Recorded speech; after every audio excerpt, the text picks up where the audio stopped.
Bonjour et bienvenue sur le podcast de Zel Coaching, accompagnement en thérapie brève.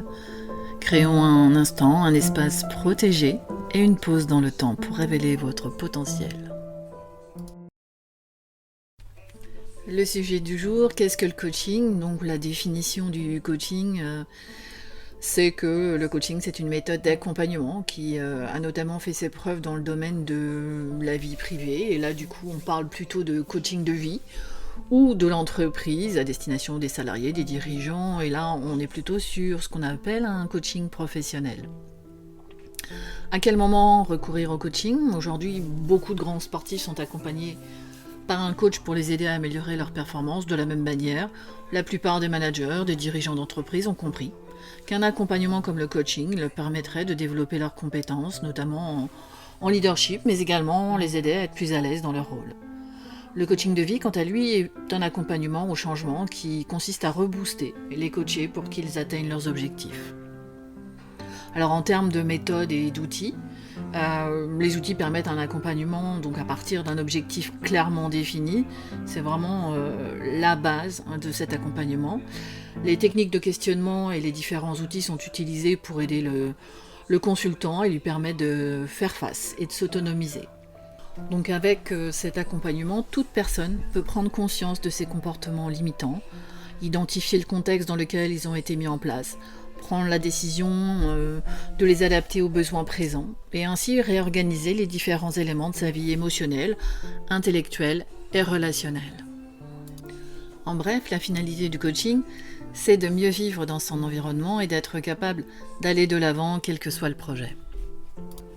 Dans un deuxième temps, on peut se demander comment se déroule un coaching et surtout, est-ce que c'est réservé à un public particulier ?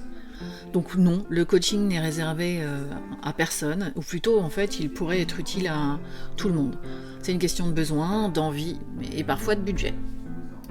Ensuite, on peut s'interroger sur le rôle du coach. Donc le premier rôle du coach, c'est de créer une relation de confiance, une bulle de sécurité dans laquelle vous pouvez confortablement échanger, converser et progresser. Les outils essentiels finalement du coach sont l'écoute, l'empathie et la bienveillance. Une bienveillance qui ne veut pas dire de la permissivité, mais plutôt l'absence de jugement. L'art du coaching finalement réside dans le questionnement. Ce sont les questions qui vont vous amener à prendre du recul, à avoir une vision plus large.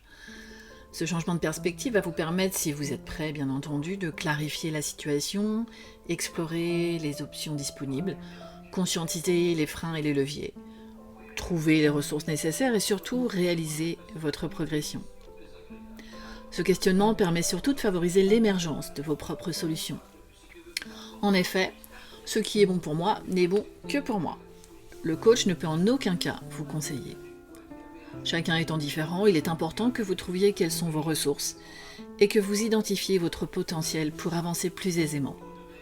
Bien entendu, votre coach vous guidera pour évaluer la validité et surtout l'écologie, tant interne qu'externe, des stratégies que vous avez prévu de mettre en place.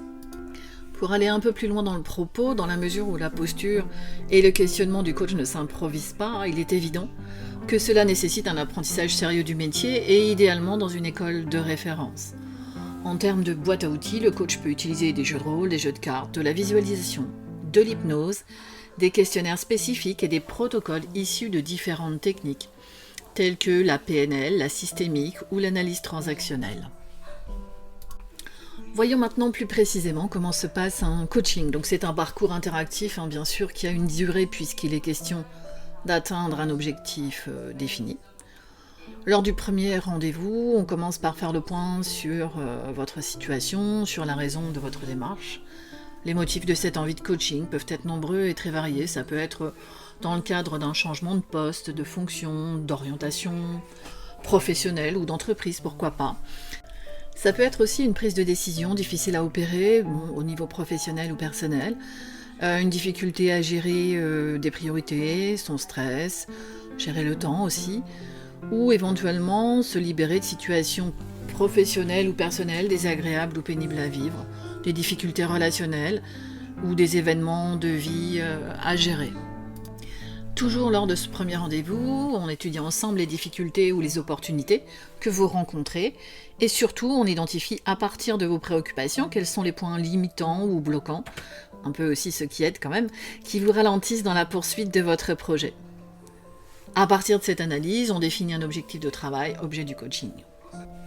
La première séance permet donc de déterminer avec précision quelle est votre demande, ce qui est l'élément primordial pour vous afin de pouvoir y répondre, mais aussi de faire connaissance avec votre coach, élément crucial s'il en est. Il est important effectivement que chaque partie se sente à l'aise et en confiance pour réussir ce parcours de coaching. Une fois que tout est confirmé, l'objectif, le choix du coach, le travail peut commencer. Ce travail est réalisé à partir des éléments que vous apportez, de la perception que vous avez de votre environnement et de vous-même. Lors de ce cheminement, il vous sera conseillé d'utiliser, de tester certaines méthodes et outils afin de voir s'ils sont adaptés à votre individualité et surtout de voir si la progression attendue se produit. En fonction du résultat, on peut vous proposer de pérenniser ce qui a bien fonctionné, d'explorer à nouveau les processus si ce n'était pas le cas, et de procéder à des ajustements si besoin était. À la fin de chaque séance, on termine par un bouclage récapitulatif qui définit le plan d'action, celle déjà réalisée, celle à mener. Cela permet aussi de vérifier votre état d'esprit et de temporaliser l'action par rapport à l'atteinte de votre objectif. En conclusion, votre coach est le facilitateur de vos prises de conscience et de décision. Il en évalue la congruence, il accompagne votre travail et votre progression, mais il ne le fait pas à votre place. Voilà, c'est la fin de ce podcast. Pensez à mettre vos avis ou vos questions dans les commentaires et puis à liker ce podcast afin qu'il se diffuse au mieux sur la chaîne YouTube. Vous pouvez aussi me suivre sur les réseaux sociaux, Instagram, Facebook, LinkedIn. À bientôt, au revoir.